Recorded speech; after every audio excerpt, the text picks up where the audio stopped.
back as we fill your mind with spooky true crime stories of the deranged, unhinged, and absolute pure evil murders that will blow your mind. Some places we will visit to show you around and educate you on the history.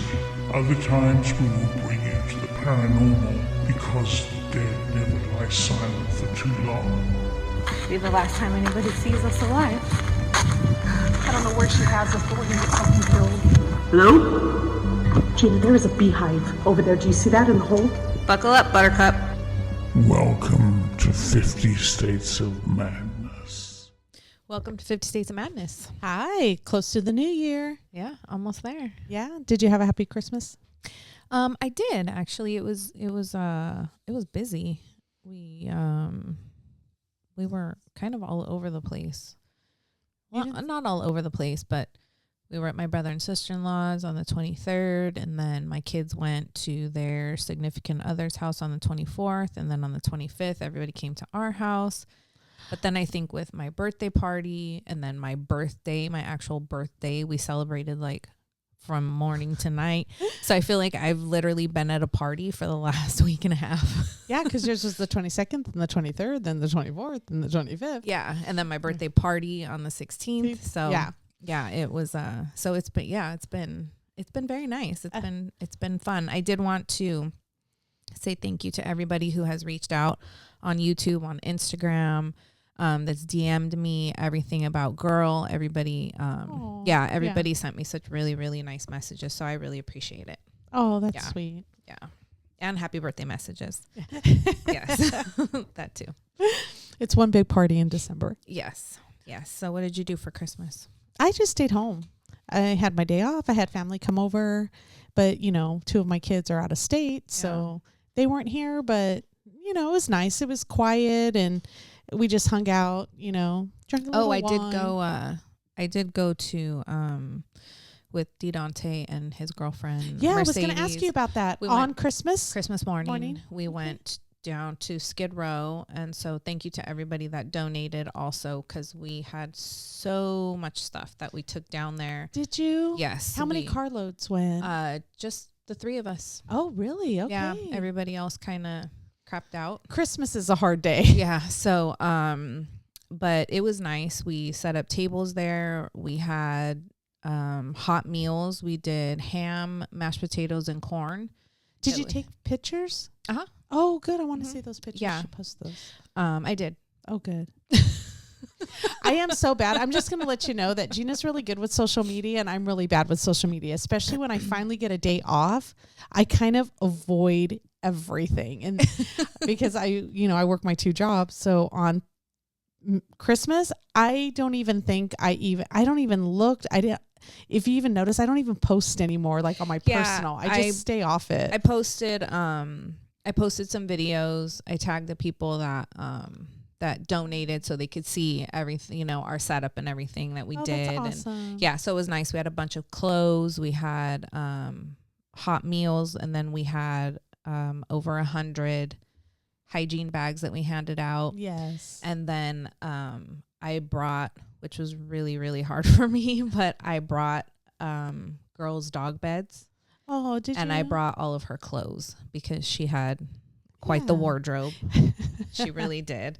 And so I brought a bunch of her sweaters and a bunch of her clothes and handed them out down there for. That's nice because people forget that a lot of the people who are homeless do have pets. Lots of them. There's lots of dogs down there. A lot of pets. And so, the food for them, the clothing, beds. I feel like people were more excited about the dog beds and the dog clothes than they were anything else. Yeah, of course. Yeah, some lady walked up and she's like, "Is that a dog bed under there?" And I said, "Yeah." She's like, "Can I have it?" And I said, "Of course you can."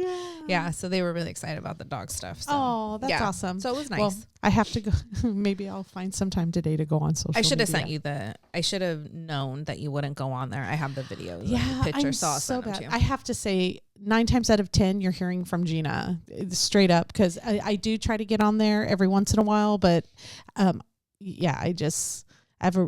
try. I try really hard to keep up with at least the 50 States of Madness one. Mine's not always, my personal social media is not the greatest, but I do try to post every week. Like if we have videos come out or whatever the case may be, I do try to keep up that and the comments on YouTube. Yes. So it's a lot though.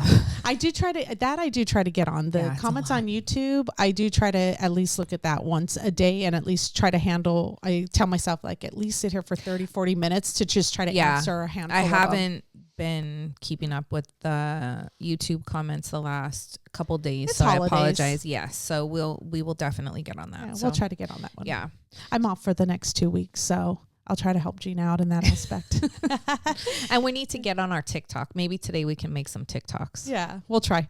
Yeah. You know what it is though too, is that I want to be so creative that I get inside my head and it takes so much longer. Like instead of me just doing something simple out there just to get something out, it's like I have to do like this huge, like, oh my gosh, what's like the coolest, bestest thing and all these effects. And then I have to start researching how to do certain things because I'll see really cool TikToks out there and I'm like, oh, that looks really good. And yeah, it's never just a fun thing for me. That's it's one like, thing I never go on is TikTok. Yes. And you do. So. I do scroll TikTok. So. Yeah, I don't ever go on TikTok. So I don't even know how to work it.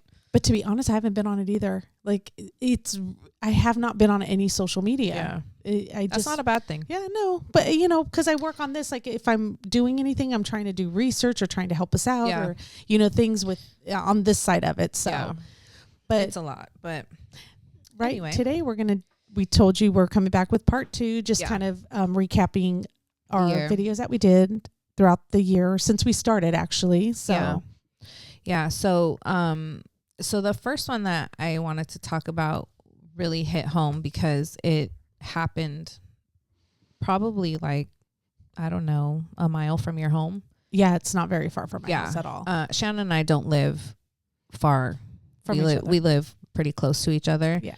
But this literally happened in her backyard, basically. Yeah. Like this was very, very close. I pass by it on a regular basis and I always, every single time I do, I always have to look over into that spot. Yeah. And I always just kind of say like even the other day where I was passing by it, coming back from my mom's house. And I just kind of said like, Merry Christmas, Trinity. Yeah. It's just really sad to know. And you think about it, like I've been very fortunate and you have to be brought into a family and born into a family that really loves us and takes care of us. And, but there's some kids out there that don't have that. Are not privilege. as fortunate. Yeah, definitely. And it breaks my heart sometimes knowing that you can't rescue every child from these situations. And this is actually happening. Like, it's just so disturbing. Yeah. This story was, about a little girl named Trinity Love Jones. And, she was 9 years old and her body was found, it's kind of like I don't even almost know. like a start of a hiking trail. It's like an equestrian, an equestrian trail, but it's like this big hill, and her body was found at the bottom of the hill, stuffed inside of a suitcase. Yes. Or like a roll, like a little duffel bag. Yeah, thing. like a duffel bag thing, and it took a while, I think, for her to be identified, which is heartbreaking. Yeah. But she lived her 9 years very rough. She was abused mentally, verbally, physically, sexually, you name it, literally up until the end.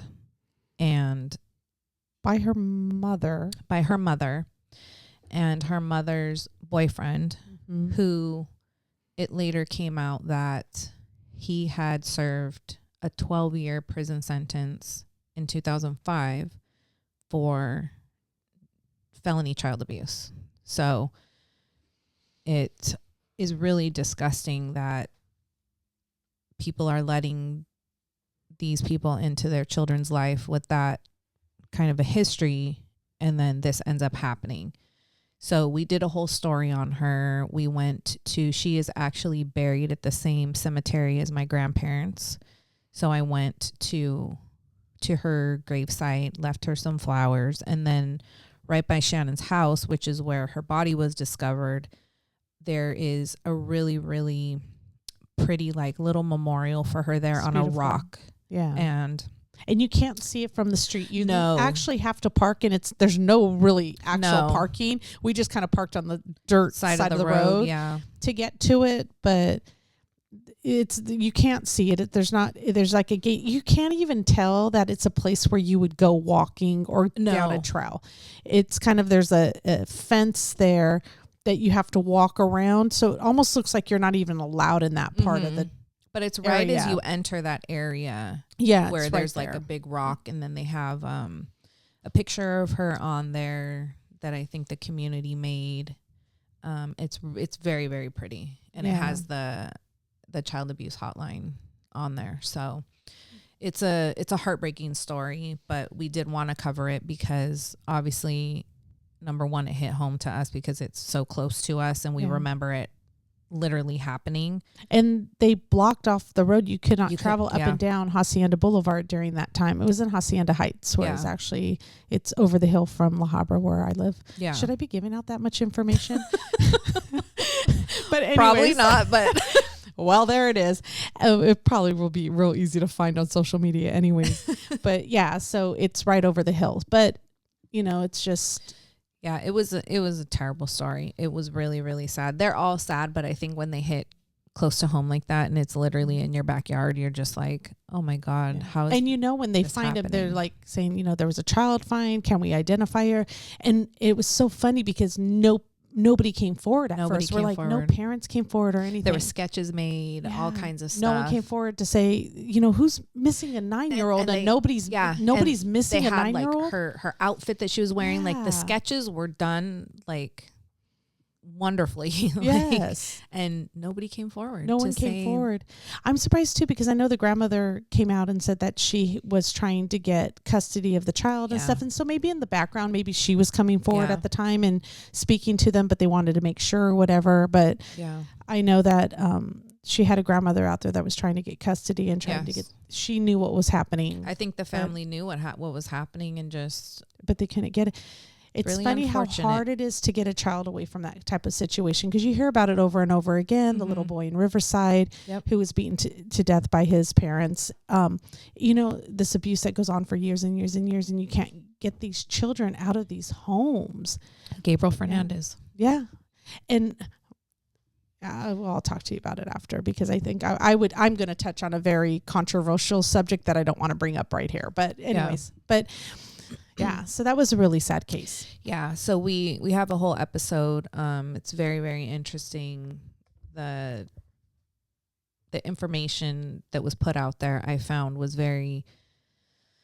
it's sickening to know that these things happen, and there's so many people out there fighting for these kids. Yeah. And it takes something like this to happen for people to react. Again, But a lot of, I feel like people react right away, like, oh my goodness, this is terrible, let's change the system. And then it gets forgotten. And then a year or two later, you're back to the same. Yeah. And we've said so many times before, like, we need to be proactive and not reactive. Yeah. And especially in cases like this, it's really sad. Yeah. The stuff that this poor little girl went through. So, the next one that I want to touch on is, I don't want to say a favorite of mine, but it's a case that has always intrigued me, because in my mind, like, it's not really solved yet, I guess. It's the case of Rebecca Zahau at the Spreckles Mansion down in San Diego, in Coronado. And Shannon and I actually went to go visit the Spreckles Mansion, and it looks different now than it did at the time. Oh, they remodeled it. Rebecca Zahau's death, but it's beautiful. Oh, it's beautiful. Yeah. Right across from the beach. I didn't realize how close it was from the beach. I didn't either until we were there. I had no idea, because in reading about it, and there've been like a lot of, I know Nancy Grace has done a couple things on it. Dr. Phil has done a bunch of stuff on it, but you just see like pictures of the house. You don't see the surrounding area. Yeah. And Coronado in itself, like, there's not really like a bad area there. It's a beautiful, beautiful place. It's like a little, I don't know, peninsula island. I don't know. I really don't know what it is. It's either a peninsula or an island, but you do have to take a bridge that goes up and over into it. outside of San Diego. Yeah. But it's such a beautiful, cute little It is. area community. Yeah. And- It's so we went last year to go, and well, we actually went to San Diego, and then while we were in San Diego, we decided to go to Coronado. But so Rebecca Zahau was found hanging. It was ruled a suicide, and her family was just basically not having it. It's a long, detailed story, but so please go watch the episode. But it's very interesting because her boyfriend or her husband, I can't even remember if they were married. I think it was her boyfriend. Yeah, they were. They lived in the Spreckles mansion, and his brother Adam Shacknai was there visiting, and he was basically the last person to see her alive. But in the midst of this, days before, her stepson fell over a banister inside the house and died While Rebecca on her was watch. Yeah. On her watch. And so there's been a lot of talk of if it was somebody in the family that did this to her because they found her responsible for this little boy's death. His name was Max. And it kind of goes back and forth. And her family has... So the brother-in-law was found not guilty, but then her family filed a civil suit, and he was found liable in a civil suit, which, again, we've talked about multiple times. I don't understand how that works, how you're found guilty in a civil suit, but not in a criminal. Yeah. I know think sometimes there's like different parameters. I think it just basically where in a civil suit, they just got to find some responsibility, but not necessarily you're the person who did it, but maybe some sort of responsibility for it, as opposed to if you're responsible, trial. you're responsible. Like in my eyes, I don't know, but it's, I don't know necessarily how it works either. Yeah. It's really confusing to me, but, the family was basically wanting the cause of death changed to, homicide or something other than suicide, because the way that her body was found, the way that it all happened, is just not. She was found nude, hanging outside of a window. It's just not a typical way that especially a female would choose to go out. Yeah. So there's a lot of controversy about this whole case, and so it goes pretty deep, but it's a very interesting case. So yeah. So the next one that we had covered was the Jennifer Ertman and Elizabeth Pena case down in Texas. There were a lot of, when I was going back, I was like, wow, we covered a lot of cases in Texas. Yeah, Texas was a busy time. Yeah. These were two girls who were killed in 1993 in Jester Park near Houston. Yeah. Jennifer Ertman was 16. No, Elizabeth was 16. Jennifer was 14. Yeah. Yeah. And they were attacked, raped, and strangled to death by a group of gang members. It was a really, really sad case. They were walking home from a party. Mm-hmm. And basically the area in this park is like a common area, I think, where it was like a shortcut kind of. Yeah. They were late getting home, or they had stayed at a party late, so they were going to take this shortcut. And there were a group of boys there that tried to lure them over. I believe one went over, started talking to them.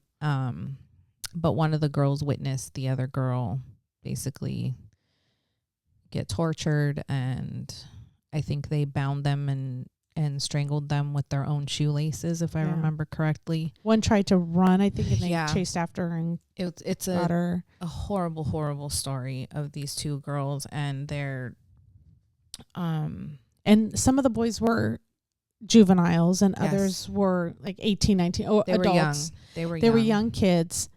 And so the adults were sentenced to death, but the juveniles were given time in prison. Right. And are any of them out? The ones that were given time in prison? I don't think so. They're still serving time. Yeah, they're still serving time. But Elizabeth's father, so it was Elizabeth's father, he got to deliver the first case in Houston or in Harris County, the victim impact statements. That was like, is this the first time any parent was and so given the opportunity, anyone given the opportunity to speak directly to the defendants? Yes. And they changed the rules in 1996, and her parents were allowed to witness 3 of the 6 convicted to be put to death. So prior to that, this was a huge case. I think for cases like this, of this matter, I know that their family fought for justice for them. Like, they were in and out of court. And I know that her father passed, I believe, right after the court hearings. I believe he had cancer, and I believe he passed. But it was a long road for them to get justice for these girls. And I think that a big part of it was because a lot of these boys were minors. Yeah.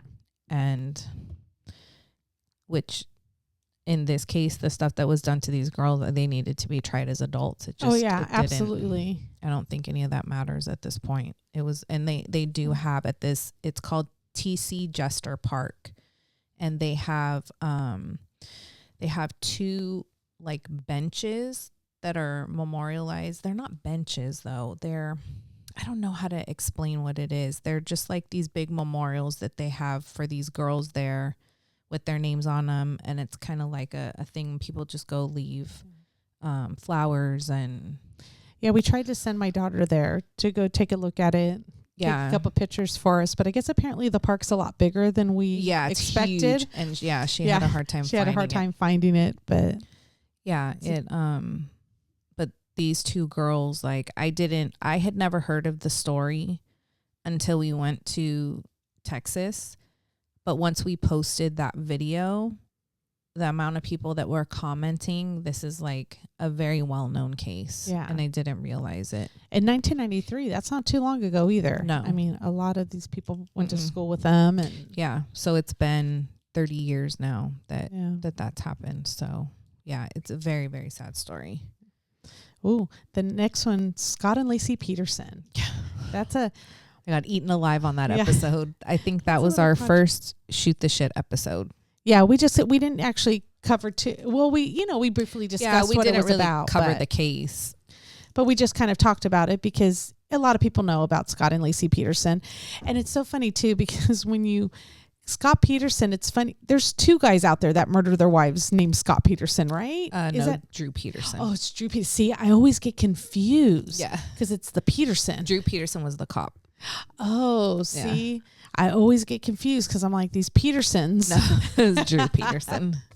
But that's a case that we should cover because that's a really interesting case. Yeah. I mean, both of them, like, it's just crazy how. With their wives, I mean, Drew Peterson just had multiple wives that he got rid of. But it's the reason that I got kind of eaten alive for that episode is because I kind of took the side of Scott Peterson not being guilty, and I just kind of played devil's advocate.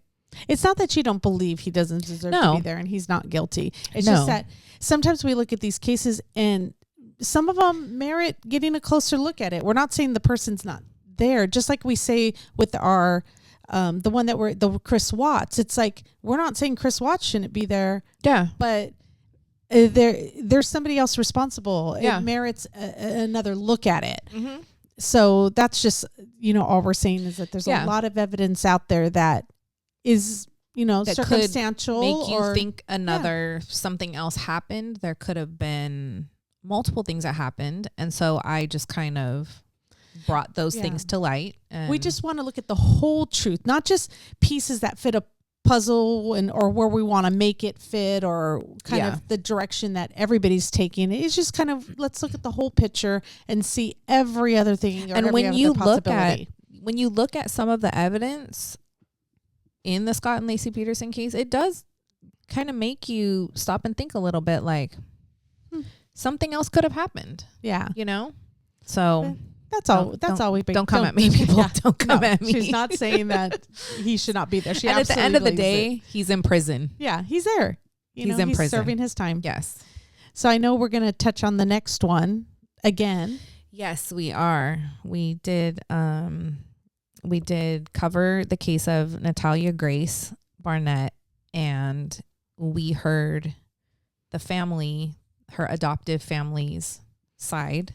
Their documentary came out a while back. Yes. And on January 1st, Natalia's story is coming out. I'm very, very excited about this. So we will be covering that the first week in January. We'll have a video up, our reaction to this. I'm very, very curious to see just how this whole thing plays out, because initially when you and I both watched it, when the video when we recorded, we hadn't really spoke to each other. Yes. You watched it, I watched it, but we hadn't talked about it. So when we recorded our episode, it was kind of like, okay, like, what do you think? Yes. And we both were just floored by the dad. Yes.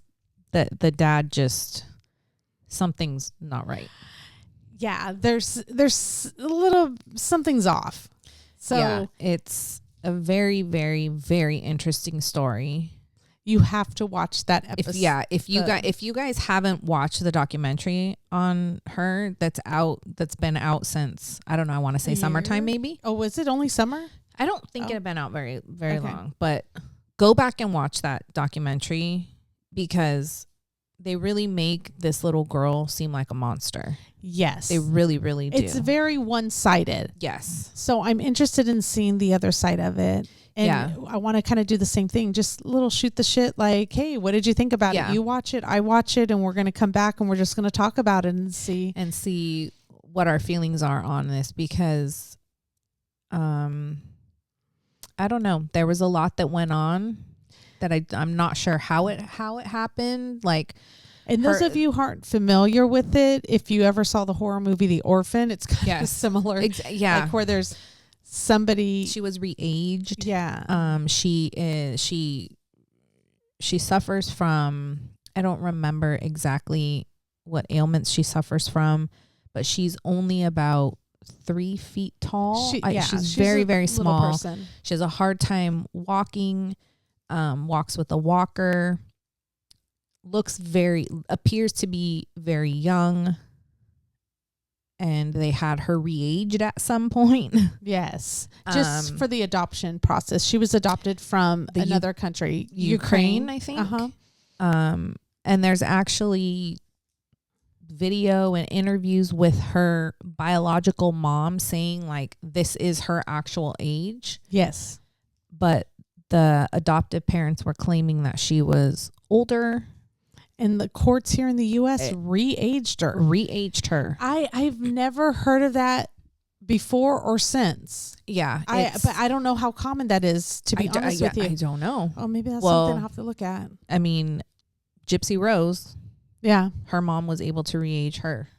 Yes. So. But I think that was her faking it. She didn't do it through the courts, did she? I think that it happened maybe when they were victims of Hurricane Katrina and they lost their documentation. So I don't think it was she was able to re-age her at that point. She re-aged her lying, like she went in there lying. But I think in Natalia Grace's case, the parents were saying this is how old she is based on pubic hair, stuff like that. It had nothing to do with losing documents and then coming back lying saying, oh, we lost the documents. She was born in 1996 and we have that's not the year, but I'm just saying. Yeah. And therefore they're believing you. Yeah. Like what would happen with Gypsy Rose. Gypsy Rose, it was just sort of a case of we have no proof, nothing. So we're going to take the mom's word for it that she was born on this day. Right. In this year. Yeah.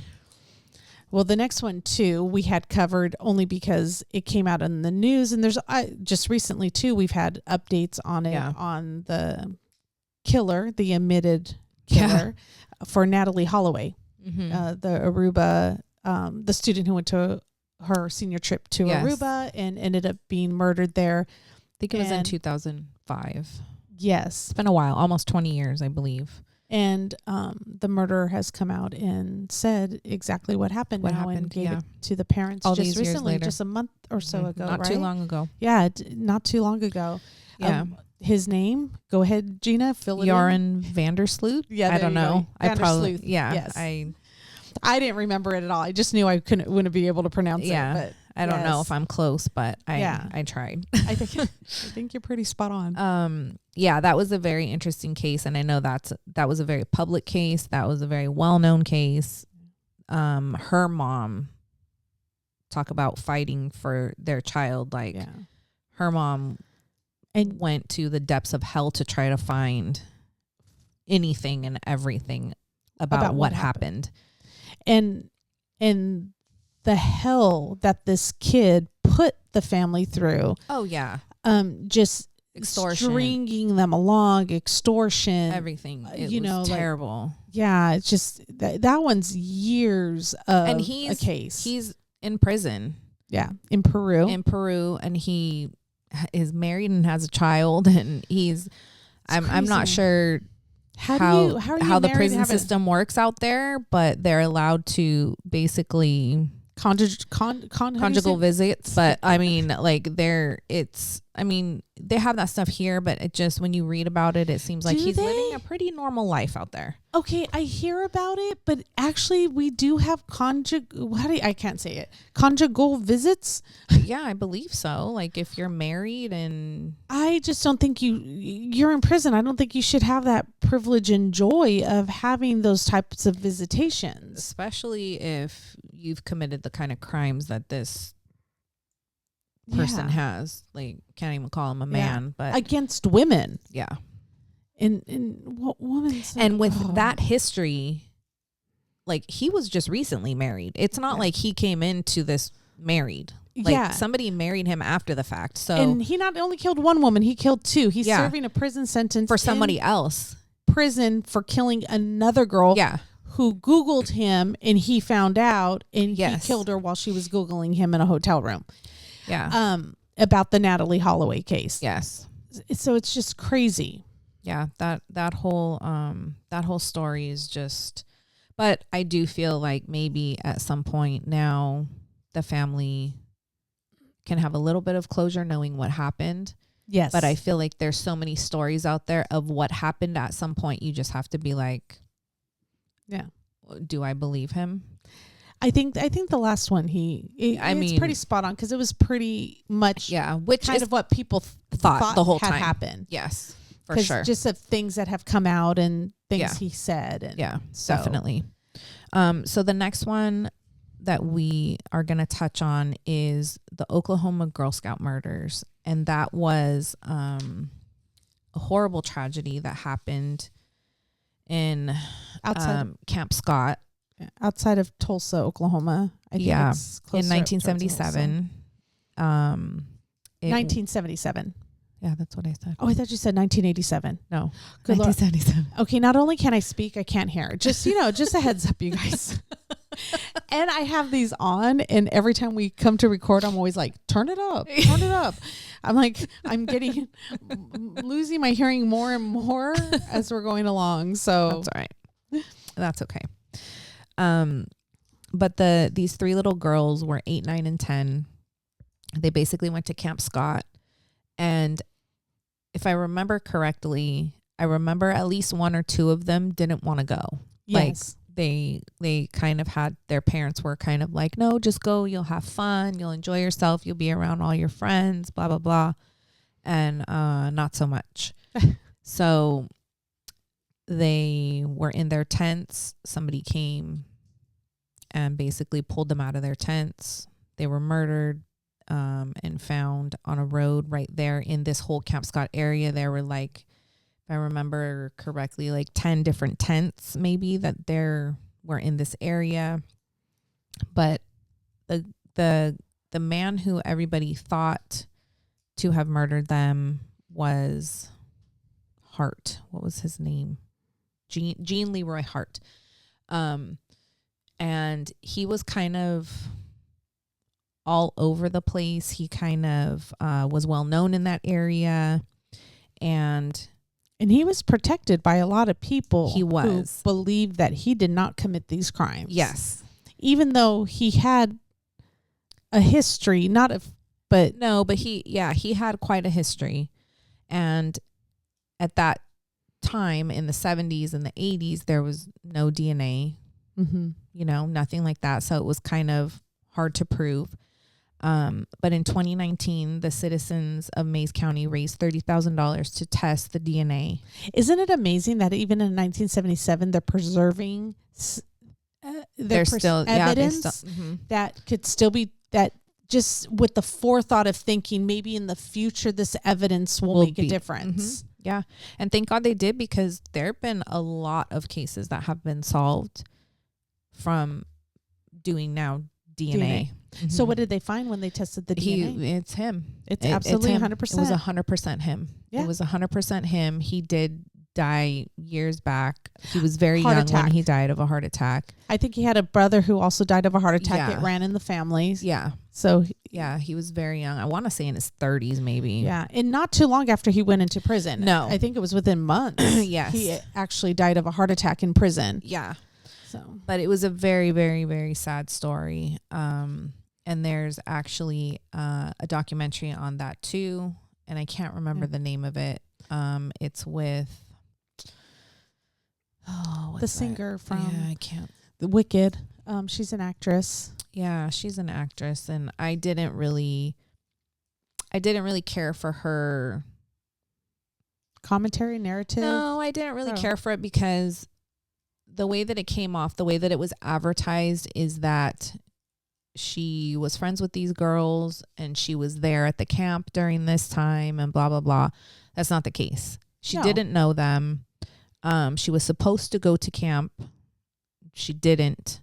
I just think it didn't need her in it to make it what it was supposed to be.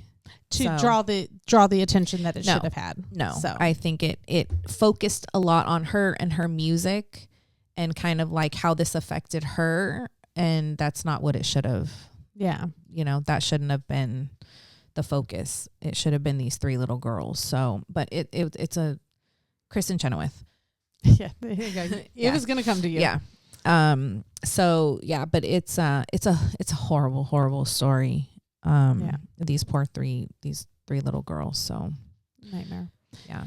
Well, the next one we covered was the Long Island serial killer, regarding Shannon Gilbert. But that one, it kind of brought up a lot. It was almost like the Texas killing fields, where you don't only find one person, all of a sudden there's multiple victims by possibly multiple different people, serial killers, or one killer, whatever it is. Like, I don't necessarily want to say serial killers, because there were probably bodies found dumped there just by a person killing one person, exactly. But no, that's true. But it does dig into like how many, when we Googled, and I think during that time we kind of Googled like how many serial killers are around the world. And I think the majority of them are here in the United States. Yeah.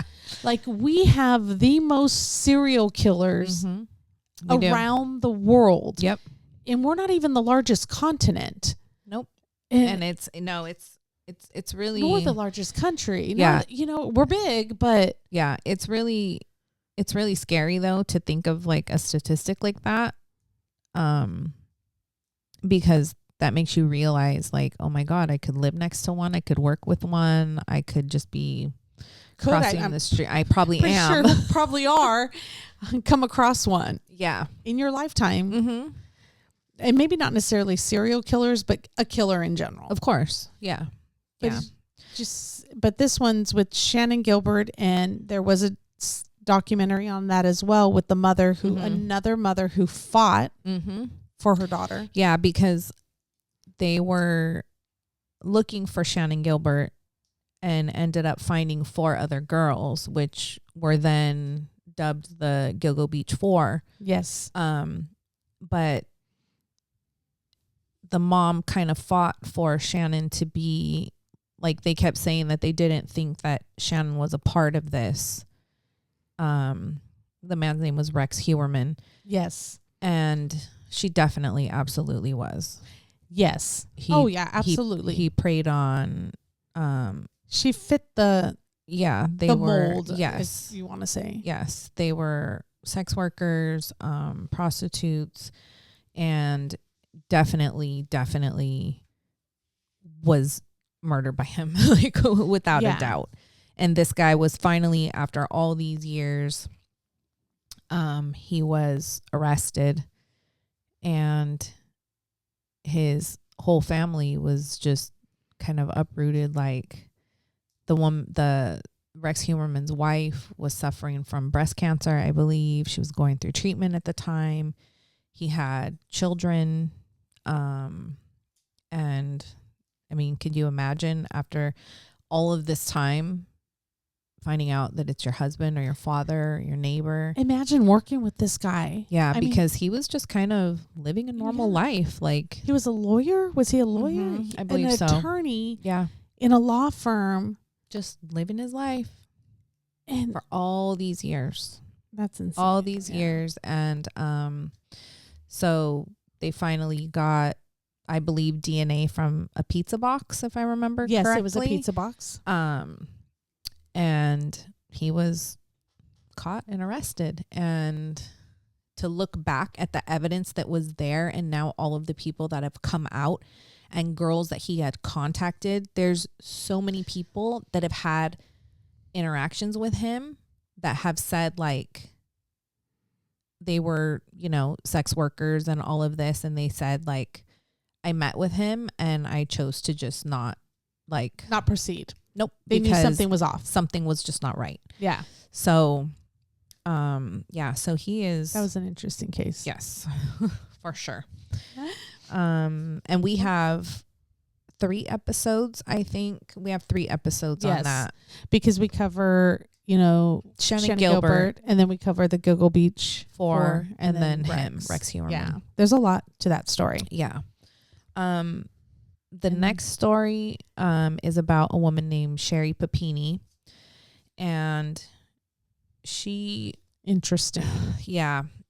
This case has been covered, I believe, by Dr. Phil and somebody else. I can't remember. I think there's like a Lifetime movie that was made also about her, but she basically faked her own disappearance, and her husband fell for it. She for a little bit was living with, she had kids, she had somehow set it up for her, a man that she had dated years previous, to pick her up on the side of the road, take her to his house, and then she basically tortured herself while she was there. She stopped eating. She lost weight. She had him hit her with hockey pucks to give her bruises, and then she had him take her and drop her off on the side of a freeway, and she was found bound with a metal chain. She went on to stick to her story about she did all this because she was having an affair. Yeah. So like essentially she's having an affair. She doesn't want to get caught by her husband, so she pretends like she went to the fullest. She gets kidnapped. Yeah, and I'm going to say that this is probably not the only person who's done this. Yeah. I mean, because we had the girl on the side of the road, also the one just recently too, the one where she saw a kid on the side of the road, supposedly the story, and then she ends up gets taken. And there was never a child. There was never a child. There was never a child on the side of the road. But you think like, oh, this has got to be like a one thing, like a one. What woman would pretend they're kidnapped to hide an affair? Yeah. They're out there, people. I'm going to keep my mouth shut on this one. And I'm not laughing. I'm laughing at Shannon. Yeah, I'm not laughing at this case at all. I'm laughing at Shannon. Yes. But it's a very interesting Not case. because I've never done this. No, Sure. Not laughing at Shannon because I've done no. Imagine. No. She knows something about me. I'm just a little crazy. And if you join Patreon for only $20 a month, yes, you'll get that. you'll get to behind the hear scenes story. all about it. No. No, but this was just a very interesting case, and it's very interesting to me to see what goes on in these women's mind. Like, never in my wildest dreams, and clearly women like this suffer from mental illness, but when you look at, there's got to be a history of things. This isn't something that just happens. There's got to be like a trail of things that happen that lead up to something like this. But what in their mind tells them that they can follow through with all of this, and it's all going to play out the way that they imagine it in their mind? Yeah. Everybody's going to believe them, and they're going to go you want to put yourself through all of that, but you're going to why not just say like, yo, I'm cheating? But you're going to get law enforcement involved too. And use up resources to try to find you. And you think that this is all okay. Like in your head, like this is all the right thing to do. I want to hear more from this guy who went along with it. Yeah. The boyfriend, like what? Or the ex-boyfriend who's like, oh, sure, I'll hit you with a hockey puck. Oh, sure, I'll brand you. He branded her. I'd be like, what? And okay, continue I'm sorry. You're going to... to need to go back to your husband and kids. Like, it's just so insane. Mm-hmm. And he hadn't heard from her for years. And then she just reached out to him and basically told him, I'm in an abusive marriage and I need you to come get me. Like, basically, I'm going to escape my marriage and, my husband's beating me. And which is far from the truth. Exactly. Yeah. I mean, at that point, I would be like, okay, like, I get that. But then clearly when he picks her up and you want me to beat you, and now you want me to beat you, and you're not eating, and you've lost like all kinds of weight, and that's interesting. Clearly this woman needs help. So that was a very interesting story. So the last one we're going to touch on today, I believe, is the abduction of Adam Walsh. Yes. And that was a really sad story, but a very controversial one because there were a lot of conspiracies. There still are a lot of conspiracies about that case, which I find very, very interesting. And I don't know about a lot of people, but I always known about Adam Walsh. We hear about it because of, our John Walsh, who went on to do America's Most Wanted. But so I've always been familiar with it, but I never knew the details on what happened to his son. Just kind of, just the basic broad. I knew he was kidnapped, and I know he's never been found, or supposedly at the time, maybe when I heard about it back, at that time. But I never really followed up on it, never really heard much about it. So I was interested in finding out more about it. Just his head has been found. Yes. Body has never been found, only his head. And there have been speculation that Jeffrey Dahmer. Yeah, there was some kind of, little bit of rumor or. And I did read 2 books that were written from the standpoint of Jeffrey Dahmer being the one that did this. And I mean, Jeffrey Dahmer was in the area when Adam Walsh was kidnapped. He was kidnapped from a Sears department store. He was in the toy section. Mom had gone somewhere else. He was watching somebody play video games, and basically a little fight broke out in that area. All the kids were asked to leave and taken out, and he was by himself. And I think that the security guard that removed them thought that he was with these other kids, not knowing he was alone. And it was the perfect opportunity for somebody to take him. But I mean, after reading those 2 books, I don't I definitely don't think that Jeffrey Dahmer was guilty of doing it. Didn't really fit his MO, but